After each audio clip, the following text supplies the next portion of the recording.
అందరికీ నమస్కారం అండి. Welcome to CC media.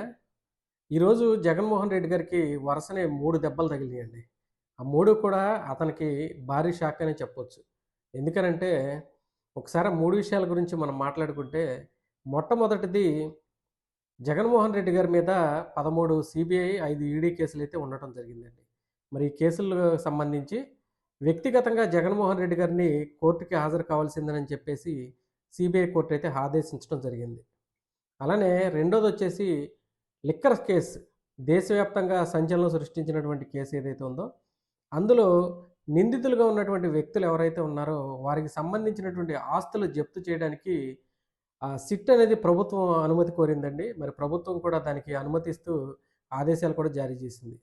అలానే మూడో విషయం వచ్చి లిక్కర్ కేసులో నిందితులుగా ఉన్నటువంటి వ్యక్తులు ఎవరైతే ఉన్నారో కృష్ణమోహన్ రెడ్డి, ధనుంజయ రెడ్డి, అలానే బాలాజీ గోవిందప్ప అనే వ్యక్తులు ఎవరైతే ఉన్నారో వారికి కింది కోర్టు ఇచ్చినటువంటి బెయిల్, డిఫాల్ట్ బెయిల్ ఏదైతే ఉందో దాన్ని హైకోర్టు రద్దు చేసి ఖచ్చితంగా వచ్చి హైకోర్టు ముందు హాజరవ్వాలని చెప్పేసి చెప్పడం జరిగింది. ఇక ఈ 3 విషయాల్లో ముందుకెళ్ళేటప్పుడు ఒకసారి మనం చూద్దామండి. ఫస్ట్‌ది జగన్మోహన్ రెడ్డి గారిని వ్యక్తిగతంగా కోర్టు ముందు హాజరు కావాలని అడిగింది. ఈ నేపథ్యంలో జగన్మోహన్ రెడ్డి గారు రకరకాల పిటిషన్‌లేసి దాదాపుగా 13 సంవత్సరాల నుంచి ఆయన బెయిల్ మీద బయటే ఉన్నారండి. అదేవిధంగా కోర్టుకి వ్యక్తిగతంగా హాజరయ్యి దాదాపుగా 6 సంవత్సరాలయింది. అంటే 6 సంవత్సరాల నుంచి ఒక్కసారి కూడా ఆయన కోర్టు మెట్లు దొక్కల. ఇది దేశ చరిత్రలోనే ఒక పెద్ద రికార్డండి అసల. మరి రేపు మార్నింగు నాంపల్లిలో ఉన్నటువంటి సీబీఐ కోర్టులో ఆయన వ్యక్తిగతంగా హాజరవుతున్నారు. అయితే ఇక్కడే అనుకోని ట్విస్ట్ అయితే ఒకటుందండి. ఈ ట్విస్ట్ గురించి ఒకసారి మనం మాట్లాడుకుంటే దేశ చరిత్రలోనే మొదటిసారి ఒక నేరస్తుడు కోర్టుకి నేను 11:30కి కోర్టుకొస్తాను, 12:30 పీఎంకి వెళ్ళిపోతా అని చెప్పేసి ఏకంగా జడ్జి గారికే షెడ్యూల్ ఇచ్చారండి. అసలు ఒక నిందితుడు కోర్టులో ఎన్నింటి నుంచి ఎన్నింటి వరకు ఉంటాననేది అసలు ముద్దాయి అనేవాడు ఎలా నిర్ణయిస్తాడు? రాష్ట్ర వ్యాప్తంగా ఉన్నటువంటి ప్రజలందరూ ముక్కున వేలేసుకుంటున్నారు జగన్మోహన్ రెడ్డి గారి షెడ్యూల్ చూసి. 13 ఏళ్లకు పైగా బెయిల్‌పై తిరుగుతూ ఒక్కసారి కూడా కోర్టుకి హాజరు కాని జగన్మోహన్ రెడ్డి గారు రకరకాల పిటిషన్‌లు వేసినా గాని కోర్టు ఒప్పుకోకపోవడంతోటి రేపు కోర్టుకి హాజరవుతున్నారు.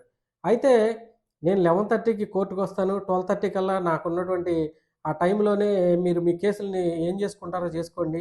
మీరేం చేయాలన్నా గాని ఆ గంట టైమే మీకిస్తున్నానని జెప్పి ఏకంగా కోర్టుని, జడ్జిల్ని బెదిరించినటువంటి బెదిరింపు ధోరణిలో ఆయనైతే ఈరోజు షెడ్యూల్‌ని రిలీజ్ చేయడం జరిగిందండి.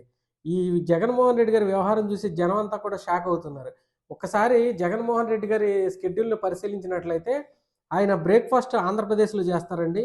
మరి మధ్యాహ్నం లంచ్ ఏమో తెలంగాణ రాష్ట్రంలో చేస్తారు. నైట్‌కి డిన్నర్ మాత్రం కర్ణాటక రాష్ట్రానికి కేటాయించారండి. చూడండి అసల ఇన్ని కేసుల్లో నిందితుడిగా ఉన్నటువంటి వ్యక్తి మరి మార్నింగ్ 9కి ఇక్కడ తాడేపల్లిలో ఉన్నటువంటి ప్యాలెస్ నుంచి డిపార్చర్ అవుతారు. అదేవిధంగా 11:30కి డైరెక్ట్‌గా నాంపల్లిలో ఉన్నటువంటి సీబీఐ కోర్టుకి హాజరవుతారంట. అలానే 12:30 పీఎంకి సీబీఐ కోర్టు నుంచి బయలుదేరి లోటస్ పాండ్‌లో ఉన్నటువంటి ఆయన ప్యాలెస్‌కి మరో ప్యాలెస్‌కి వెళ్ళిపోతారంటండి. ఆ తర్వాత 12:50 పీఎంకి లోటస్ పాండ్‌కొచ్చి 1:35 వరకి లోటస్ పాండ్‌లో ఉండి అక్కడి నుంచి డిపార్చర్ అయ్యి 1:55కి బేగంపేట ఎయిర్‌పోర్ట్‌కి రావడం, 2:10కి ఫ్లైట్‌లో బయలుదేరి 3:10 కల్లా కెంపెగౌడ ఇంటర్నేషనల్ ఎయిర్‌పోర్ట్ బెంగుళూరులో ఏదైతే ఉందో అక్కడికి వెళ్ళిపోతాడంటండి. ఆ తర్వాత 3:20కి అక్కడ డిపార్చర్ అయ్యి 3:40 కల్లా యలహంక ప్యాలెస్‌కి చేరుకొని అక్కడ రెస్ట్ తీసుకుంటారంట. చూడండి మరి ఒక ఆర్థిక నేరస్తుడు, ఒక ముద్దాయి కోర్టులకి నేను ఒక గంట పాటు టైం ఇస్తున్నాను నా షెడ్యూల్ మొత్తంలో. ఈలోపే మీరు మీ కేసులను విచారించుకోండి. ఏం చేయాలనుకున్నా ఆ గంట మాత్రమే టైం ఇస్తున్నానని మాట్లాడడం అనేది అసల జగన్మోహన్ రెడ్డి గారికి మాత్రమే సాధ్యమైనటువంటి విషయం అండి అసలు చూసుకున్నట్లయితే. అలానే మనం మరొక విషయం గురించి మాట్లాడుకున్నట్లయితే ఏపీ మద్యం కుంభకోణంలో కీలక పరిణామం. అదేనండి మద్యం కేసులో నిందితులుగా ఉన్నటువంటి వ్యక్తులు ఎవరైతే ఉన్నారో వారి యొక్క ఆస్తుల జప్తుని సిట్ కోరిందండి. అది ప్రభుత్వం యొక్క అనుమతి కావాలని కోరడంతోటి రాష్ట్ర ప్రభుత్వం ఆదేశాలు జారీ చేసింది. ఖచ్చితంగా వాళ్ళ యొక్క ఆస్తుల్ని జప్తు చేయమని చెప్పి. ఈ నేపథ్యంలో మరి ఈ కేసులో ఉన్నటువంటి చెవిరెడ్డి భాస్కర్ రెడ్డి ఎవరైతే ఉన్నారో మరి ఆయనకి సంబంధించినటువంటి ఆస్తుల జప్తుకి ప్రభుత్వం అయితే అనుమతి ఇచ్చిందండి. చెవిరెడ్డి భాస్కర్ రెడ్డి, అలానే చెవిరెడ్డి మోహిత్ రెడ్డి, చెవిరెడ్డి ఆహ్, భార్య లక్ష్మి పేరిట ఉన్నటువంటి ఆస్తులు ఏవైతే ఉన్నాయో వాటన్నిటిని జప్తుకైతే రాష్ట్ర ప్రభుత్వం ఆదేశాలు జారీ చేసింది. అదేవిధంగా చెవిరెడ్డి మరో కుమారుడు హర్షిత్ రెడ్డి కూడా ఉన్నాడు. అతనికి సంబంధించి ఆస్తులు కూడా జప్తు చేయడానికి ప్రభుత్వం అయితే అనుమతులు జారీ చేసింది. సో, చెవిరెడ్డి కుటుంబం ఈ మద్యం కుంభకోణం ద్వారా ఆ బ్లాక్ మనీగా మార్చి ఇందులో వచ్చినటువంటి అమౌంట్ మొత్తాన్ని భారీగా ఆస్తులు కూడబెట్టినట్లుగా సిట్ అయితే గుర్తించిందండి. కమిషన్ల ద్వారా కూడా చెవిరెడ్డి కుటుంబం భారీగా ఆస్తులు కూడబెట్టింది. సో, సిట్ విజ్ఞప్తి మేరకు రాష్ట్ర ప్రభుత్వం చెవిరెడ్డి కుటుంబానికి సంబంధించినటువంటి ఆస్తుల్ని జప్తు చేయడానికి అనుమతి జారీ చేసింది. ఇప్పుడు చెవిరెడ్డికి ఉన్నటువంటి ఆస్తులు ఏవైతే ఉన్నాయో వాటన్నింటినీ కూడా ప్రభుత్వం సిట్ ద్వారా అంటే స్పెషల్ ఇన్వెస్టిగేషన్ టీమ్ ద్వారా జప్తు చేయబోతోందండి. ఇక మూడో విషయం వచ్చేసరికి ఈ మద్యం కుంభకోణంలో ఆల్రెడీ అరెస్ట్ అయ్యి జైలు జీవితం గడిపి కొంతమంది బెయిల్ మీద బయటకొచ్చారండి. మరి గత ప్రభుత్వంలో జగన్మోహన్ రెడ్డి గారి దగ్గర చక్రం తిప్పినటువంటి ధనుంజయ రెడ్డి గారు, కృష్ణమోహన్ రెడ్డి గారు, అలానే బాలాజీ గోవిందప్ప అనే వ్యక్తి మొన్నటిదాకా కూడా ఎవరికీ తెలీదు. ఇతను సాక్షిలో పనిచేస్తాడంట. మరి ఇతనే యాక్చువల్‌గా మద్యం కుంభకోణం ద్వారా వచ్చినటువంటి సొమ్ము ఏదైతే ఉందో, మీరు ఈ డబ్బుల్ని ఇలాగే ఉంచుకున్నట్లయితే ఆ డబ్బులు రూ. 100, రూ. 100 ఉంటుంది. మీరు ఈ డబ్బులు పెట్టి ఆ గోల్డ్ కొనండి. గోల్డ్‌లో ఇన్వెస్ట్ చేసినట్లయితే రూ. 100 రేపొద్దున రూ. 1000 అవుతాయి.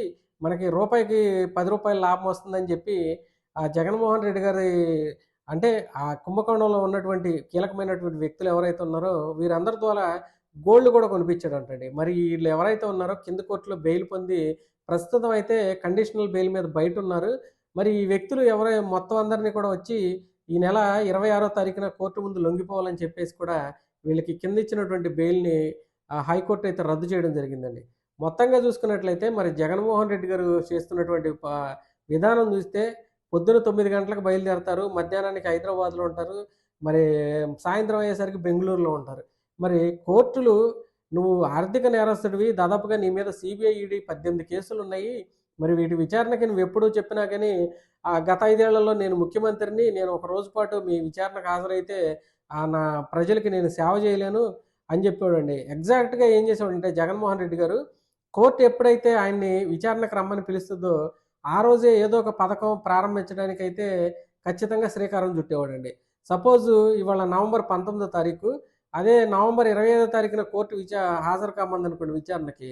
నవంబర్ 25వ తారీఖున ఏదో ఒక పథకానికి ఆయన ఒక మీటింగ్ ఏర్పాటు చేసుకొని, ఆ మీటింగ్‌కెళ్తున్నాను. నాకు ఈరోజు రావడానికి కుదరదని చెప్పేవాడు. లేదంటే ఏదన్నా శంకుస్థాపన చేయడానికి వెళ్తున్నాను. కాబట్టి ఈరోజు నాకు రావడానికి కుదరదని వాయిదా వేయించుకునేవాడు.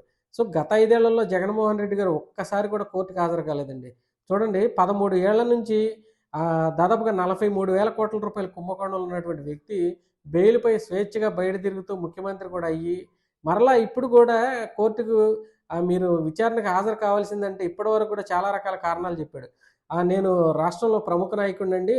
నేను గనక వస్తే ప్రజలకు ఇబ్బంది అవుద్ది. అదేవిధంగా నా సెక్యూరిటీ చూసుకోవాలంటే ప్రభుత్వానికి వేల రూపాయలు ధనం అనేది లక్షల రూపాయలు అవుతాయి, కొన్ని లక్షలు. సో, ప్రభుత్వం ఇవన్నీ భరించాలంటే ఆర్థిక భారం ఎందుకు? అందుకని నేను కోర్టుకు రాలేనని కూడా ఒక పిటిషన్ వేశాడు.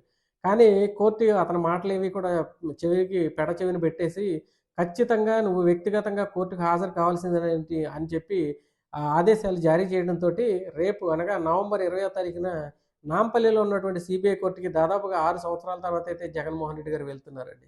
మరి చూసుకున్నట్లయితే జగన్మోహన్ రెడ్డి గారికి వరుసగా 3 దెబ్బలు ఈరోజు ఒక్కసారి స్ట్రోకులు తగిలినట్టుగానే భావించవచ్చు. సో, జగన్మోహన్ రెడ్డి గారి చరిత్ర చూసుకున్నట్లయితే ఏముంది చెప్పుకోవడానికి గర్వకారణం అని ఆయన బ్యాక్ అంటే ఒకసారి వెనక్కి తిరిగి చూసుకున్నట్లయితే అన్ని స్కాములు, స్కీములు ఇవే తప్ప మరొకటి మాత్రం కనిపించటం లేదండి. Thank you so much.